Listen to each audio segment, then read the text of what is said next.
Yo, what's going on, guys? And we're talking about the way too early predictions for the Oklahoma City Thunder. All right, let's talk about it. First out, Chet Holmgren, Jalen Williams, J-Dub, and J-Will. And then Ousmane, Dieng, and Chet Holmgren with the draft picks. They waived Isaiah Roby, Melvin Frazier left. Okay, and look, they also brought back, hopefully I say this name correctly, Eugene Omoruyi on a two-way contract, and Dort got a multi-year extension. So did Kenrich Williams. They waived JaMychal Green, which they had traded for. Nice little moves. And right now, I've always enjoyed this rebuild. Josh Giddey's one of my favorite players. Okay, and also Mike Muscala is born in the same place I was born, St. Louis Park, Minnesota. Okay. I mean, I always forget Mike Muscala went to Bucknell, and he's like a genius. I forget about that. Now, when I look at this team, I think, hey, okay. And sorry, my girlfriend called me. She just got back. So Aaron Wiggins is awesome. Lindy Waters III, who I think is a fantastic three-point shooter, is on a two-way. Jeremiah Robinson Earl, the undersized 5, more of a 4, but I love Jeremiah Robinson Earl. Poku's still there. We're still wondering what's going on with him. Trey Mann, Teo Maledon, vet who's from the Czech Republic. I can't really say his last name. Someone tell me down below how to say it. Ty Jerome, Chet Holmgren, Shea, Josh Giddey, Dort, Ousmane, Dieng, Darius Bazley. And this is a team that also, you know what's really wild in my mind that I don't understand why he's still a part of the roster? Like, I'm surprised by it.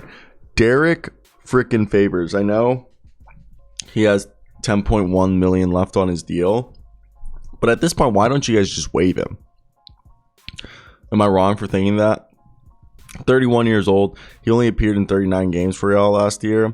I feel like you're just wasting his time. It's also crazy that the Jazz brought him back, and he was like awful on the Jazz. He wasn't awful. He just wasn't the same guy he used to be. I love Derek Favors. I've always been a very big Derek Favors guy, and I always thought he was like right there about to take that next jump, and never happened.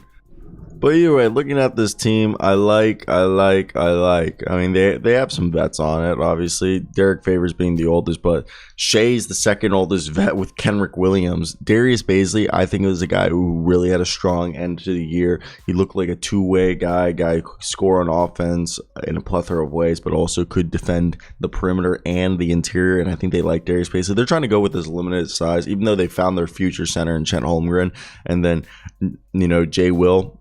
Wait, J-Will is Santa Clara and J-Dub from Arkansas, or is J-Dub from Santa Clara and J-Will from Arkansas? Someone tell me down below. But Jalen Williams from Arkansas will be the backup center to Chet Holmgren. Ousmane Dieng is more of a small forward. They have a lot of forwards. There's a lot of players on this. It's going to suck that some guys that you might like might get pushed out. And that's the part that sucks. It's like there's going to be multiple players that I know you like, I know that I like, that we might not even get to see because they'll just get pushed out. But yeah, let's get right into it. All right, my girlfriend came over and I had to do some stuff. 4 hours later, we're making this video. And look, this is definitely a team that the Oklahoma City Thunder, I think they had an excellent, one of, if not the best offseason. First off, they killed the draft. And with Chet Holmgren, Jalen Williams, Ousmane Dieng, this is a team that you could argue is a crowded roster of developing young players, and obviously, undoubtedly, Holmgren's going to start from day one. Jalen Williams will make an impact from the bench, and they drafted their second Jalen Williams, and argue, in hopes that he can serve as a bench big who will take a lot of charge, like Nick Collison. Why did I say Nick Collison? I mean Nick Collison. Nick Collison. Is that even a player? But Nick Collison, you remember how good Nick Collison was for the Oklahoma City Thunder for so long? And they also handed out 2 contracts to a couple tenacious, beefy role players in Dort and Kenrich Williams. And they both have fascinating stories from going undrafted to earning generational money, and will serve as tone setters and culture keystones for the Thunder on the defensive end, and they re-signed Mike Muscala to be one of the adults in the room.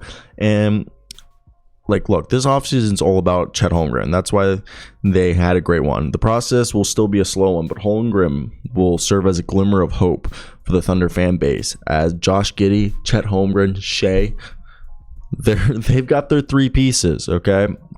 Now, I will admit, I think this whole situation, it's interesting to see how it's been developing.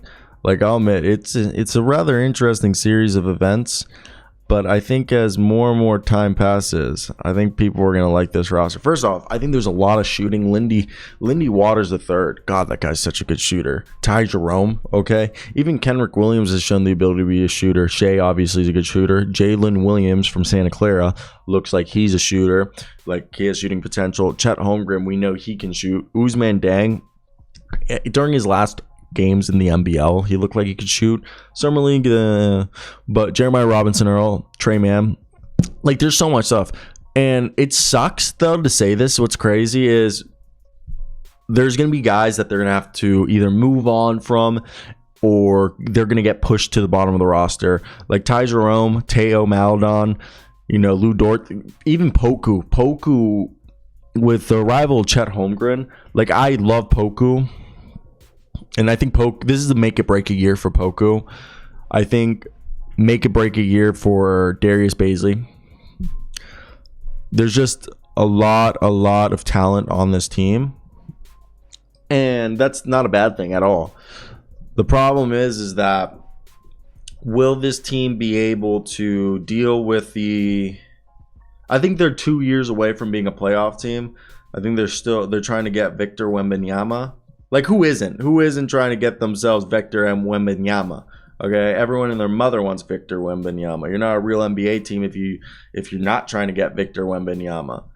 So, yes, it does bring up a few questions. But besides that, I want to hear your guys' thoughts down below. What do you guys think of this? Who are you guys most excited about?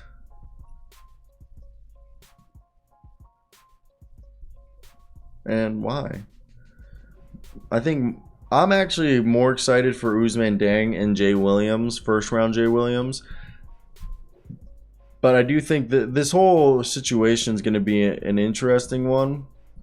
And I wonder what will happen, because I think the starting lineup is probably going to be Shea, Josh Giddey, Lou Dort, Chet Holmgren, and I guess maybe... Do they start Poku? Do you start Poku? I don't know if they're going to just be required to start Poku. I just think this whole situation, in my opinion, definitely an interesting one. Because what even is this, okay? Like, I'm a big fan of what they're doing here, but I don't know if this is the right answer, It probably is, but I still think it's a strange one in a situation. Like, this is a rebuild that is... I don't know why we're calling it the process for the 76ers when this is a longer process. This is the true process.